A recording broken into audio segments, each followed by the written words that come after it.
Finally, some Friedel-Crafts reactions. Okay, with Friedel-Crafts, what you do is you take something that's got a chlorine on it.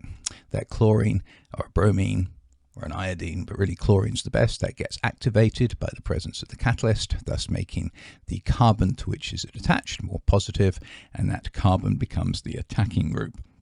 So in many straightforward cases, you just look at what alkyl group, or in the case of the second Friedel-Crafts reactions I did that was slightly beyond the course, the acyl group, attached to the chloride, and stick it onto the benzene. So methane means the methyl group gets stuck onto the benzene.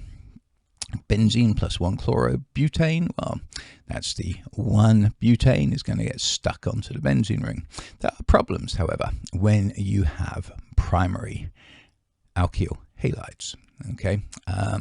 And that is that the intermediate for this will be this activated, where there's the catalyst, FeCl3, activating the Cl, which starts breaking the bond to that C, but it makes that C slightly positive. So then this is the group that attacks to make us the 1-butyl benzene. However, that was terribly named, by the way, but never mind. But if you remember, this hydrogen here can actually say, oh, that's a slightly positive carbon.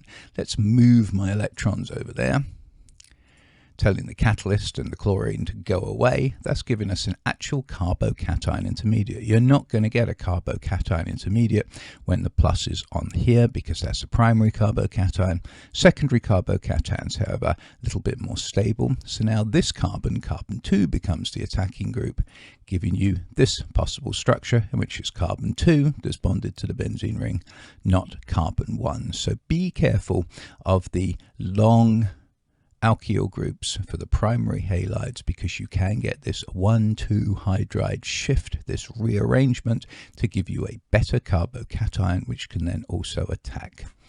Now the last one is just to emphasize, well, we could go straight here to this carbocation, because 2-chlorobutane, if it loses the Cl, would give you the carbocation there. No rearranging needed.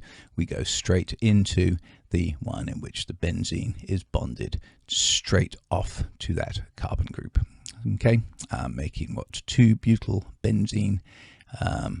Actually, that's not what it is. It is 1-methyl propyl benzene, or of course I would call it sec-butyl benzene, but that's just me. Actually, it's me and a lot of other old people. Anyway, hope you enjoyed this lovely little aromatics worksheet.